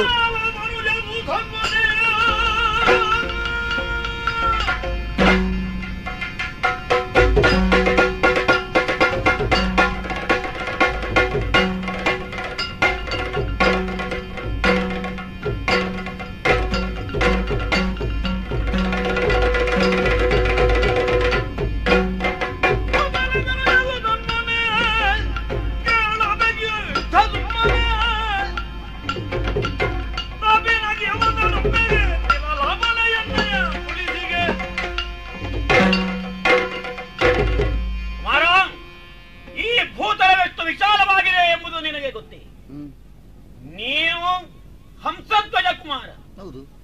ಆಳ್ವಿಕೆಯನ್ನು ನಡೆಸುವಂತಹ ಪ್ರದೇಶ ನಮ್ಮ ಆಟದ ಬಯಲಿನಷ್ಟು ದೊಡ್ಡದಿಲ್ಲ. ಹ್ಮ್ ಆದರೂ ದೊಡ್ಡಸ್ತಿಗೆಯನ್ನು ಸ್ಥಾಪಿಸುವುದಕ್ಕೆ ಮುಂದಾಗುತ್ತಿರುವೆಯಿಲ್ಲ. ಹ್ಮ್ ನಾನು ಯುದ್ಧಕ್ಕೆ ನಿಂತರೆ ಹ್ಮ್ ಶಿವನಾದರೂ ನನಗೆ ಲಕ್ಷ್ಯವಲ್ಲ. ಹ್ಮ್ ನೀನು ಕೇಳುವೆಯ ಕುರುಕ್ಷೇತ್ರದ ಯುದ್ಧ ವಾರ್ತೆಯನ್ನು? ಕೇಳಿದ್ದೇನೆ. ನನ್ನ ಎದುರಿಗೆ ನಿಂತವರು ಏನಾದರೂ ಇದನ್ನು ಆಲೋಚಿಸು. ಹ್ಮ್ ಭೀಷ್ಮ, ದ್ರೋಣ, ಕರ್ಣ ಮುಂತಾದವರು ಹ್ಮ್ ಅದನ್ನು ತಿಳಿಯಲಿ ಹ್ಮ್ ನೀನು ಮುಂದೆ ಬಂದೆ ಎಂದಾದರೆ ಹ್ಮ್. ಏನಾದರೂ ಹೇಳು.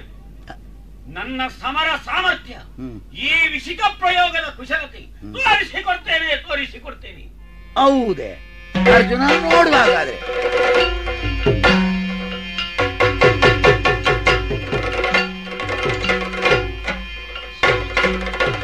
ಸಾಕೋ ಬೇಕೋ ಇನ್ನು? ಕೃಷ್ಣ ಕೃಷ್ಣ ಕೃಷ್ಣ ದೇವ ಕೃಷ್ಣ, ನೀನು ನಮ್ಮ ಭಾವನೆಂದು ನಂಬಿ ಜಗದಿ ದೇವ ಕೃಷ್ಣ, ನೀನು ನಮ್ಮ ಭಾವನೆಂದು ನಂಬಿ ಜಗದಿ ಕೋವಿದಾಶ್ವವನ್ನು ಪಿಡಿದು ಜೀವಿಸಿದವಳೆ, ಕೋವಿದಾಶ್ವವನ್ನು ಪಿಡಿದು ಜೀವಿಸಿದವಳೆ, ಮುಂದಿನ ವಿರೋಧಿಯೊಡನೆ ಕಾದಲಾವ ಮರೆಯೋಳು, ಆವ ಮರೆಯೋಳು. ಕೋವಿದಾಶ್ವವನ್ನು ಪಿಡಿದು ಜೀವಿಸಿದವಳಯ್ಯ ಮುಂದಿನ ಅವಿರತವನ್ನು ಬಿಡಿದು ಜೀವಿಸಿದವಲಯ್ಯ ಮುಂದೆ. ಈ ವಿರೋಧಿಯೊಡನೆ ಕಾದಲು ಆವ ಪರಿಯುಳು, ಕಾದಲಾವ ಪರಿಯೋಳು. ಆವ ಪರಿಯುಳು, ಆವ ಪರಿಯೋಳು. ಈ ವಿರೋಧಿಯೊಡನೆ ಕಾದಲಾವ ಪರಿಯುಳು, ಆವ ಪರಿಯುಳು. ದೇವ ಕೃಷ್ಣ,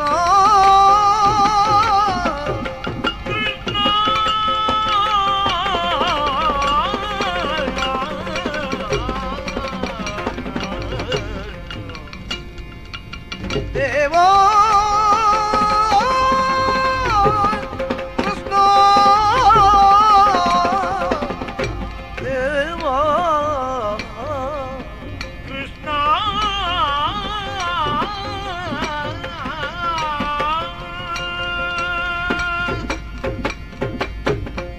ಶ್ರೀಕೃಷ್ಣ, ಪಾವನಾಗಿರುವ ನಿನ್ನನ್ನು ದೇವನೆಂದೇ ತಿಳಿದು ನಂಬಿ ಭಜಿಸಿ ಕುಂತಿ ಕುಮಾರನ ಈ ಕಷ್ಟದಲ್ಲಿ ನೀನು ಪಾಲುಗಾರನಾಗಲಾರೆಯ ಪ್ರಭು.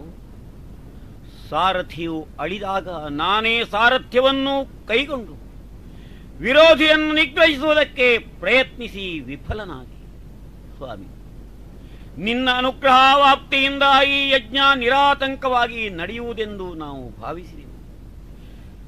ಈಗ ಗೆಲುವಿಲ್ಲ, ಸೋಲಾಯಿತು. ಹರೇ ಮುರಾರಿ, ಗೋವರ್ಧನೋದ್ಧರನೇ, ರಕ್ಷಿಸು ರಕ್ಷಿಸು ರಕ್ಷಿಸು. ಮೊಳಗಿದವು ನಿದ್ದಾಳ ಕೋಟೆಯು, ಮೊಳಗಿದುವು ನಿದ್ದಾಳ ಕೋಟೆಯು, ದಳದೊಳಗೆ ತಮ ತಮಗೆ ರಘುತ್ತಿರು ಕಳಕಳೆದು ಉತ್ಸಾಹದ ರಭಸವರು ಅಬ್ಧಿಘೋಷದಲ್ಲಿ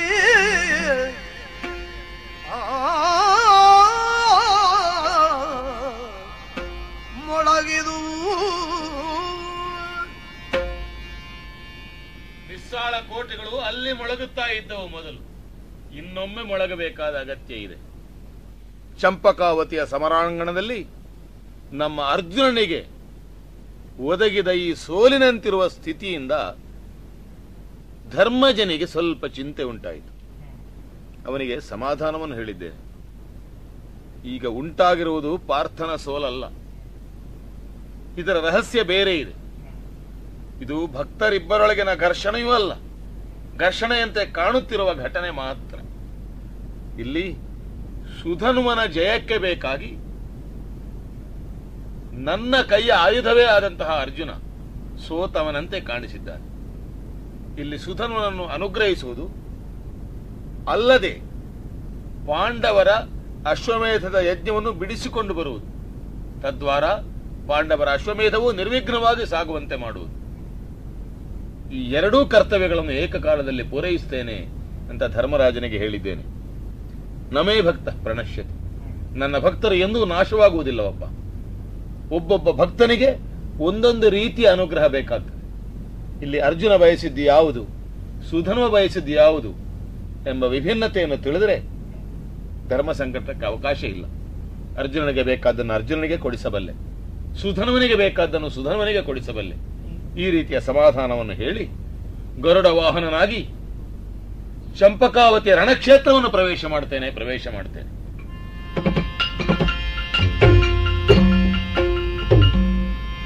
ಅರ್ಜುನ, ಕೃಷ್ಣ ಕೃಷ್ಣ, ಒಮ್ಮಿಂದೊಮ್ಮೆಗೆ ನಾನಾ ವಾದ್ಯಗಳು ಮೊಳಗುತ್ತಿರುವುದನ್ನು ಕೇಳಿ ಕಣ್ತೆರೆದು ನೋಡಿ ನಿನ್ನ ದರ್ಶನವಾಗಿ ಧನ್ಯನಾಗಿದ್ದೇನೆ.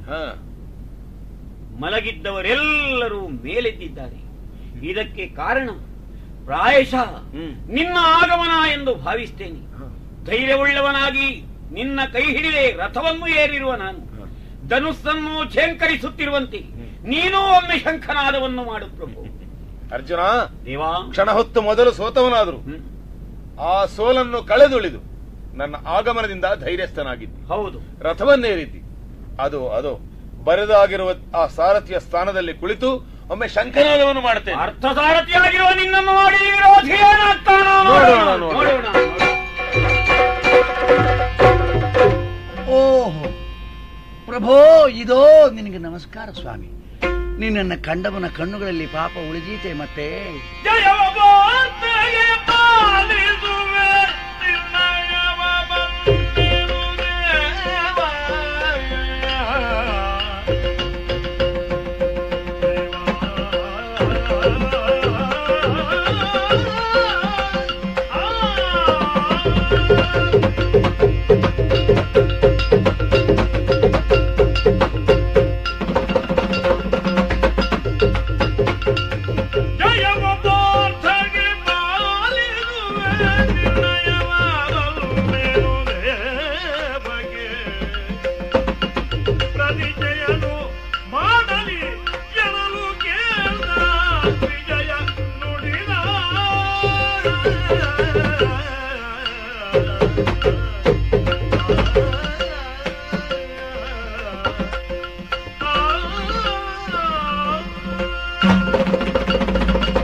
ಮೊದಲೇ ತನ್ನನ್ನು ಪಾರ್ಥನಿಗೆ ಒಪ್ಪಿಸಿಕೊಟ್ಟವನು ನೀನು.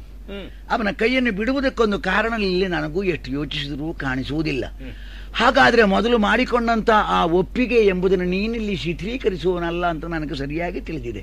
ಪಾರ್ಥನಿಗೆ ಜಯವನ್ನು ಒದಗಿಸಿಕೊಡುವನು. ಆದರೆ ಅವನಲ್ಲಿ ನೀನು ಕೊಟ್ಟಂತ ಆಶ್ವಾಸನೆಯಲ್ಲಿ ವಿಶ್ವಾಸ ಎಷ್ಟಿದೆ ಎಂಬ ಪ್ರಶ್ನೆಗೆ ನಮಗೆ ಉತ್ತರ ಸಿಕ್ಕಲಿಲ್ಲ. ನೀನು ಅವನನ್ನು ಒಪ್ಪಿದೆ, ಅವನು ನಿನ್ನನ್ನು ನಂಬಿರುವನೋ ಇಲ್ಲವೋ ಅಂತ ನಮಗೆ ತಿಳಿಯಬೇಕೋ ಬೇಡವೋ? ಆದ್ರಿಂದಲೇ ಅವನೇನಾದ್ರೂ ಪ್ರತಿಜ್ಞೆಯನ್ನು ಮಾಡಿದ್ರೆ ಆಗ ಪಾರ್ಥನಿಗೆ ಭಗವಂತನಿಗೆ ತನ್ನಲ್ಲಿ ಇರುವ ಅನುಗ್ರಹದಲ್ಲಿ ವಿಶೇಷವಾದ ವಿಶ್ವಾಸ ಇದೆ ಎಂಬುದು ಪ್ರಕಟವಾದೀತಷ್ಟೇ.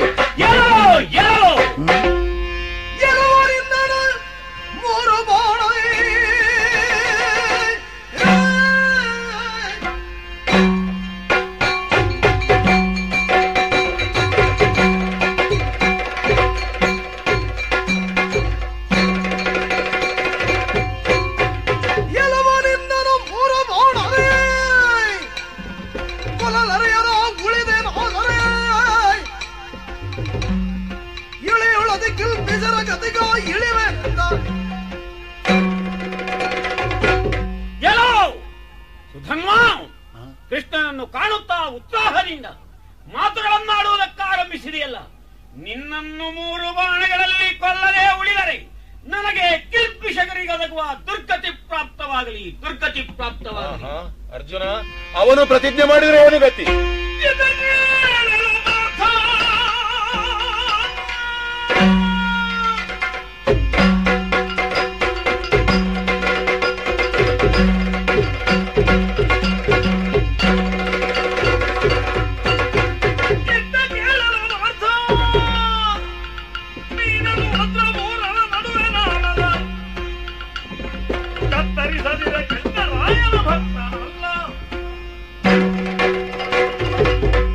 ಪಾರ್ಥ, ಏನು? ಪ್ರತಿಜ್ಞೆಯನ್ನು ಮಾಡಿದ ಮೇಲೆ ಕೃಷ್ಣನ ಮುಖವನ್ನು ನೋಡುತ್ತಾ ನೀನು ಸುಮ್ಮನಿರುವೆ. ಹ್ಮ್. ಹಾಗಾದ್ರೆ ನಿನ್ನ ಲಕ್ಷ್ಯ ಈಗ ಪ್ರತಿಜ್ಞೆಯನ್ನು ಮಾಡಿದ ಮೇಲೆ ಆ ಕಡೆಗೆ ಹರಿದಿದೆ ಅಂತ ಅರ್ಥ. ಇತ್ತ ಕೇಳ, ನನ್ನ ಕಡೆಗೆ ಹರಿಸು ನಿನ್ನ ಲಕ್ಷ್ಯ. ಹೇಳು. ನೀನು ಎಸೆಯುವಂತ 3 ಕಣಗಳನ್ನು ನಡುವಿನಲ್ಲಿ ಖಂಡಿಸದೆ ಹೋದ್ರೆ ಹೋದ್ರೆ ಶ್ರೀಕೃಷ್ಣರಾಯನಿಗೆ ನಾನು ಭಕ್ತನೇ ಅಲ್ಲ. ಆಯ್ತಾ? ಆಯ್ತಲ್ಲ? ಆಯ್ತಾ? ಆಯ್ತು. ಬಹಳ ಚಂದ ಆಯ್ತು. ಏಕೆ? ಅರ್ಜುನ, ಮತವರೆಯದೆ ರಮಿಸಿ ನುಡಿದ ಹಾಜಯೋ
ಇಬ್ಬರೂ ಪ್ರತಿಜ್ಞೆಯನ್ನು ಮಾಡಿದ್ದೀರಿ. ಹೌದು.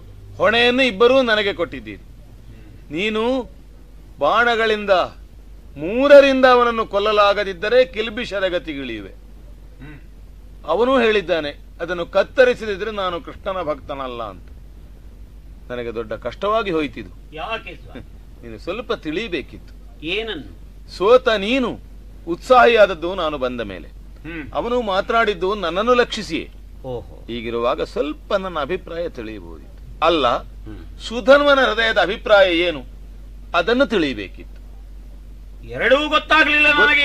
ಆಗಲಿಲ್ಲ ನಿನಗೆ. ಅಲ್ಲ, ಈ ಅಶ್ವಮೇಧವನ್ನು ಮಾಡುವಲ್ಲಿ ನಿನ್ನ ಮತ ಏನು ಅದೂ ತಿಳಿಯಲಿಲ್ಲ. ನಿನಗೊಂದು ಅಭ್ಯಾಸ. ಏನದು? ಪ್ರತಿಜ್ಞೆ. ಮತ್ತೆ ಅದಕ್ಕೆ ಬೆಂಕಿ ಹಾರ್ತೇನೆ ಅಂತಲೋ ಅಲ್ಲ ಪಾಪಿ ಆಗ್ತೇನೆ ಅಂತಲೋ ಒಂದು ವಿಧಿ.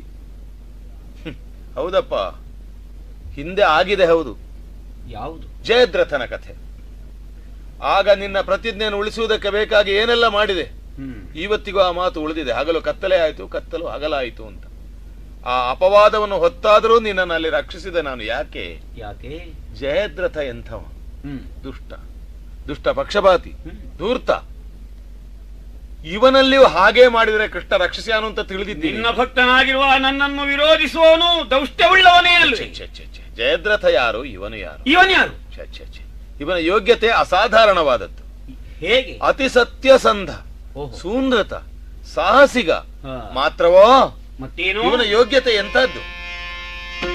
ವೀರವೈಷ್ಣವನಿವನು ನಿನ್ನಿಂದಲೇ ನಗೀತ ಸರದ ಭಕ್ತನಾಗಿಯನು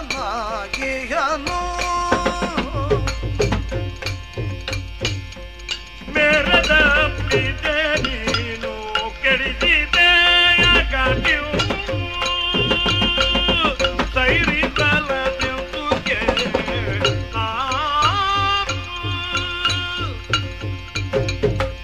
ವೈಷ್ಣವನಿವನು ನಿನ್ನಿಂದಯ ನಗೀತ ರಸ ಭಕ್ತನಾಗಿಯನು ನೀನು ಕೆಡಿಸಿದ ಗಣವಿನ್ನು ಧೈರ್ಯ ತಲದೆಂದುಗೆ ನಾನು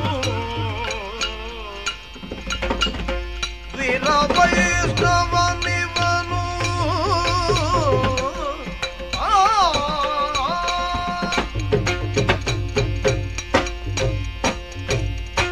ಅರ್ಜುನ, ಪಿತೃವಾಕ್ಯ ಪರಿಪಾಲನೆಯಲ್ಲಿ ಧುರಂಧರನು. ನನ್ನನ್ನು ಅತ್ಯಂತ ಭಕ್ತಿಯಿಂದ ಅರ್ಚಿಸುವವನು, ರಾಜರ್ಷಿಯಾದಂತಹ ಹಂಸಧ್ವಜನ ಕುಮಾರ, ವೀರ ವೈಷ್ಣವನಿವನು. ಒಂದು ದೃಷ್ಟಿಯಿಂದ ನೋಡಿದರೆ ನಿನ್ನಿಂದಲೂ ದೊಡ್ಡ ಭಕ್ತ ಅಂತರೂ ಹೇಳಬಹುದು. ಯಾಕೆ? ನೀವು ನನ್ನ ಸಹವಾಸದಲ್ಲೇ ಇದ್ದವರು. ಅವನು ದೂರ ಇದ್ದು ಇಷ್ಟು ಸಣ್ಣ ಪ್ರಾಯದಲ್ಲೇ ಪರಿಪಕ್ವತೆಯನ್ನು ತಲುಪಿದ್ದಾನೆ. ನಿನ್ನನ್ನು ಉದ್ಧರಿಸ್ತೇನೆ ಅಂತ ನಾನು ಮೊದಲೇ ದೃಢ ನಿರ್ಧಾರ ತಾಳಿದ್ದೇನೆ. ಅಶ್ವಮೇಧ ಅದು ನನ್ನೊಂದಿಗೆ ಸಮಾಲೋಚಿಸಿಯೇ ನೀವು ಕೈಗೊಂಡ ಸತ್ಕಾರ್ಯ. ಇವನೂ ಈಗ ತಾನು ಬಾಣಗಳನ್ನು ಕತ್ತರಿಸದಿದ್ರೆ ಕೃಷ್ಣ ಭಕ್ತನಲ್ಲ ಎನ್ನುವ ಅಪವಾದಕ್ಕೆ ಒಳಗಾಗಲಿ ಅಂತ ಹೇಳಿದ್ದಾನೆ. ಅಂತೂ ನನಗೆ ದೊಡ್ಡ ಕಷ್ಟವಾಯಿತಲ್ಲ. ಇಬ್ಬರು ಮಕ್ಕಳೊಳಗಿನ ನ್ಯಾಯ ತಾಯಿಗೆ ದೊಡ್ಡ ಕಷ್ಟವಾಗಿ ಹೋಯಿತಲ್ಲ. ಏನು ಮಾಡ್ಲಿ? ಸ್ವಾಮಿಯೇ, ನಿನ್ನ ಮನಸ್ಸಿನಲ್ಲಿ ನಡೆಯುತ್ತಿರುವ ಗೊಂದಲ ಏನು ಅಂತ ನನಗೆ ತಿಳಿಯಿತು. ಇಬ್ಬರ ಹೆಂಡಿರ ಗಂಡನ ಗತಿ ತನಗಾಗಿದೆ ಅಂತ ನೀನು ಹುಸಿಯಾಗಿಯೇ ಹೇಳಿದೆ ಸ್ವಾಮಿ. ಒಬ್ಬನೇ ಅನೇಕ ಕೋಟಿ ರೂಪಗಳಿಂದ ಪ್ರಕಟನಾಗಬಲ್ಲ ದಿವ್ಯ ಸಮರ್ಥ ನೀನು.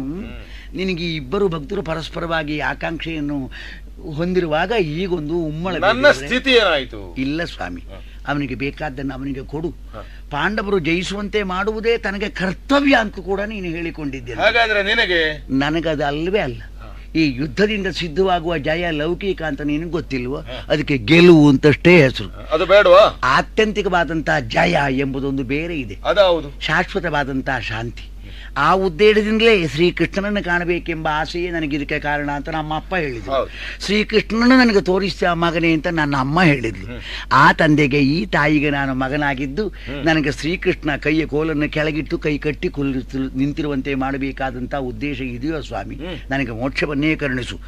ಆದರೆ ಈ ಮೋಕ್ಷ ಸಿದ್ಧಿಯಲ್ಲಿ ಕ್ಷತ್ರಿಯರಿಗೆ ಉಚಿತವಾದಂತಹ ಆತ್ಮ ಗೌರವವನ್ನು ಬಿಟ್ಟು ನಾನು ನಡೆಯುತ್ತೇನೆ ಅಂತ ತಿಳಿಯಬೇಡ. ಬಿಲ್ಲನ್ನು ಹಿಡಿದುಕೊಂಡೆ ಮೈಯಲ್ಲಿ ಒಂದು ಗಾಯವಾಗದೆ ಸಾಯಬಾರದು ಅಂತ ನಮಗೆ ಶಾಸ್ತ್ರಸಮ್ಮತವಾದಂತಹ ಒಂದು ನಿಯಮ.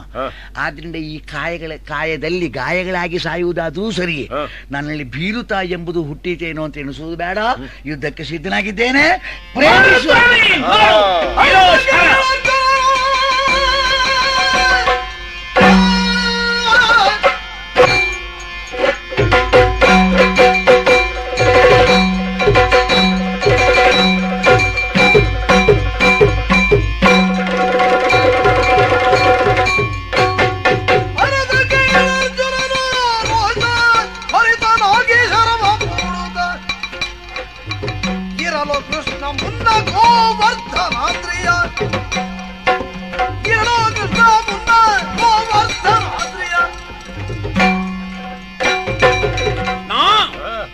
ಮೊದಲ ಬಾಣವನ್ನು ಪ್ರಯೋಗಿಸುವುದಕ್ಕೆ ಸಿದ್ಧನಾದೆ. ನಿಲ್ಲ. ಈ ಬಾಣಕ್ಕೆ ಇನ್ನಷ್ಟು ಭಾರ ಕೊಡಬೇಕಾಗ್ತದೆ. ಹೇಗೆ? ಅವನಲ್ಲಿ ಆ ಪಾತ್ರತ್ವ ಇದೆ. ಆ ಬಾಣಕ್ಕೆ ಶಕ್ತಿಯನ್ನು ಹೊಂದಿಸುವುದಕ್ಕೆ ಬೇಕಾಗಿ ನನ್ನ ವಿಶಿಷ್ಟವಾದಂತಹ ಒಂದು ಮಹತ್ ಕಾರ್ಯ, ಗೋವರ್ಧನೋದ್ಧರಣವನ್ನು ಮಾಡಿ ಗೋಕುಲವನ್ನು ಕಾಯ್ದಂತಹ ಗೋಪಾಲಕರನ್ನು ಕಾಯ್ದಂತಹ ಪುಣ್ಯ ವಿಶೇಷವನ್ನು ಆ ಬಾಣಕ್ಕೆ ಹೊಂದಿಸಿದ್ದೇನೆ ನೋಡು. ಒಳ್ಳೆಯದು ಕೃಷ್ಣ. ಆ ಬಾಣದ ಮೂಲಕವಾಗಿ ನಿನ್ನ ಗೋವರ್ಧನಾದ್ರಿಯುದ್ಧವರಣ ಎಂಬಂತಹ ಪುಣ್ಯಕರ್ಮದ ಫಲವನ್ನು ನನಗೆ ನೀನು ಕೊಟ್ಟ ಹಾಗಾಯ್ತು. ಸಂತೋಷ ಕಳೆದಿದ್ದೇನೆ.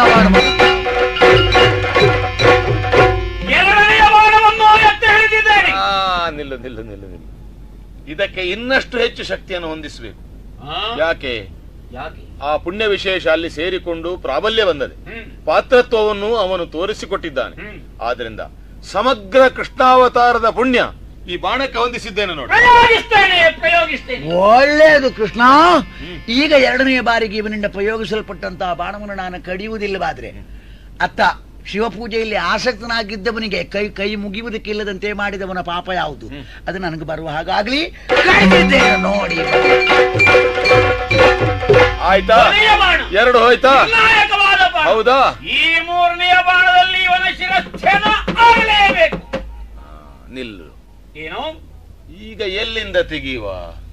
ಕೃಷ್ಣಾವತಾರ ಮುಗಿದದೆ. ಈಗ ರಾಮಾವತಾರದ ಪುಣ್ಯ ತೆಗಿಬೇಕು. ಅದು ಹಳೇ ಪುಣ್ಯ. ಅಷ್ಟೇ ಸಾಕು? ಸಾಲದು. ಮತ್ತೆ ರಾಮಾಯಣದ ಪುಣ್ಯವನ್ನು ಹೊಂದಿಸಿದ್ದೇನೆ. ಇವನಲ್ಲಿ ಇರುವ ವಿಶಿಷ್ಟವಾದ ಶಕ್ತಿಗೆ ಅನುಯೋಜ್ಯವಾಗಿ ಅನುಕೂಲವಾಗಿ ನಿನ್ನ ಜಯದ ಪ್ರಾಪ್ತಿಗೂ ಅನುಕೂಲವಾಗಿ ತ್ರಿಮೂರ್ತಿಗಳ ಶಕ್ತಿಯನ್ನು ಬಾಣಕ್ಕೆ ಹೊಂದಿಸ್ತೇನೆ. ಹೇಗೆ? ಬಾಣದ ಆದಿಯಲ್ಲಿ ಜಯದ ಸೃಷ್ಟಿಗಾಗಿ ಬ್ರಹ್ಮದೇವ, ಬಾಣದ ತುದಿಯಲ್ಲಿ ರೌದ್ರ ಶಕ್ತಿ ವಿನಾಶಕ್ಕಾಗಿರುವ ಶಿವ, ಬಾಣದ ಮಧ್ಯದಲ್ಲಿ ಯಾವನನ್ನು ಕತ್ತರಿಸಿ ಅರ್ಥಾತ್ ಯಾವನನ್ನು ಭೇದಿಸಿ ಸೇರ್ತೇನೆ ಅಂತ ಅವನು ಭಾವಿಸಿದನು, ಆ ನಾನೇ ಕುಳ್ಳಿರ್ತೇನೆ. ಅನಕ ತ್ರೈಮೂರ್ತಿಗಳ ಶಕ್ತಿ, ವಿನುತ ರಾಮಾಯಣದ ಶಕ್ತಿ, ಇವುಗಳನ್ನು ಪ್ರಯೋಗಿಸಬೇಕಾದ್ರೆ ಲೋಕವೇ ಹೊಗಳುವ ಹಾಗೆ ಎನಿತು ಸತ್ವಾಧಿಕನ ಜಗದೊಳಗ ಧನಂಜಯನು ಅಂತ ಹೇಳಿ ಈವರೆಗೆ ಸೆಳೆದು ಈ ಕೈಯನ್ನು ಪ್ರಯೋಗಿಸುವುದಕ್ಕೆ ಸಿದ್ಧರಾಗಿದೆ. ಪುಣ್ಯವನು ಪೂರೆಗೊಂಡವನಾನು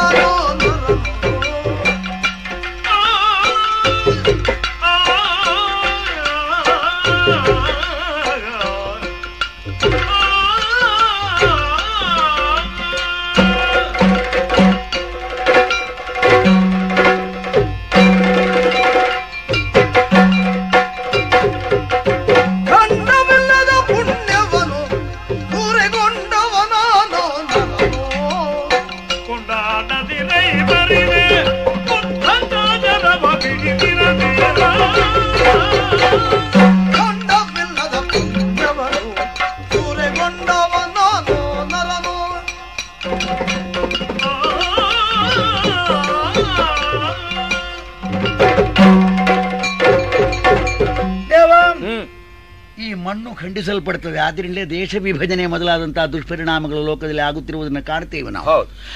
ಆಕಾಶವನ್ನು ಯಾರು ಎಲ್ಲಿಯೂ ವಿಭಜಿಸಿಟ್ಟಿಲ್ವಪ್ಪ. ಯಾಕಂದ್ರೆ ವಿಭಜಿಸಲ್ಪಡುವಂತಹ ಮಿತಿಯೊಳಗುಳ್ಳುವ ದ್ರವ್ಯ ಅಲ್ಲ ಅದು. ಮನೆಯೊಳಗಿರುವುದು ಆಕಾಶ, ಇನ್ನು ಹೊರಗೆಲ್ಲಿಯೂ ಉಳಿದಿಲ್ಲ. ಮನೆಯೊಳಗೆ ಆಕಾಶ ಬಿದ್ದಿದೆ ಅಂತದಕ್ಕೆ ಅರ್ಥವಲ್ಲ. ಮನೆಯ ಹೊರಗೆ ಆಕಾಶವೇ ಇಲ್ಲವಾಗಿದ್ರೆ ಆ ಮನೆಯನ್ನು ಎಲ್ಲಿ ಕಟ್ಟುತ್ತಿದ್ದ. ಹಾಗೆಯೇ ನಿನ್ನಲ್ಲಿ ಕರ್ಮ ಅದು ಖಂಡಿಸಲ್ಪಡುವುದಿಲ್ಲ. ಆದರೂ ಪಾರ್ಥನಲ್ಲಿ ಇದ್ದಂತಹ ಪುಣ್ಯವನ್ನು ಎತ್ತಿ ತೆಗೆದ ತನ್ನದು ಅಂತ ಹೇಳಿಕೊಂಡು ಈ ಕಣೆಯಲ್ಲಿ ತುಂಬಿ ಪಾರ್ಥನೇನಾದ್ರೂ ಕಣೆಯನ್ನು ತನ್ನೊಳಗಿಟ್ಟುಕೊಳ್ಳುವುದಿಲ್ಲವಲ್ಲ, ಪ್ರಯೋಗಿಸ್ತಾನೆ, ಕೊಡ್ತಾನೆ ಅಂತಲೇ ಅರ್ಥ. ನನ್ನನ್ನು ಮೋಕ್ಷಕ್ಕೆ ಅರ್ಹನನ್ನಾಗಿ ಮಾಡುವುದಕ್ಕೆ ನೀನು ಈ ವಿಚಿತ್ರ ಅರ್ಥವನ್ನು ಕೊಡುವಂತಹ ನಾಟಕವನ್ನಾಡಿದೆಯೋ ಏನು?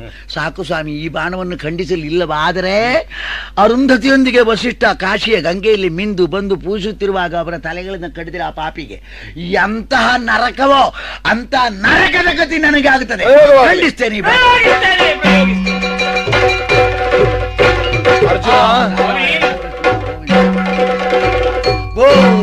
ಬಾಣದ ಮಧ್ಯಕ್ಕೆ ಆತನ ಬಾಣವು ಪ್ರಯೋಗವಾಗಿ ಅವನ ಪ್ರತಿಜ್ಞೆ ನಡೆದಿದೆ. ಬಾಣದ ತುದಿಯಿಂದ ಅವನ ಶಿರಚ್ಛೇದವಾಗಿದೆ. ಎಲ್ಲೆಡೆಯಲ್ಲಿಯೂ ಶಾಂತಿ ಸಮೃದ್ಧಿ ನೆಲೆಸಲಿ ಎಂದು ನಿನ್ನ ಪಾದ ಕೆರಗುವುದರೊಂದಿಗೆ ಸುಧರ್ಮ ಮೋಕ್ಷವಾಯಿತು. ಆಗಲಿ ಆಗಲಿ. ಮಂಗಲ ದೇವಗಿ ನಂದನಿಗೆ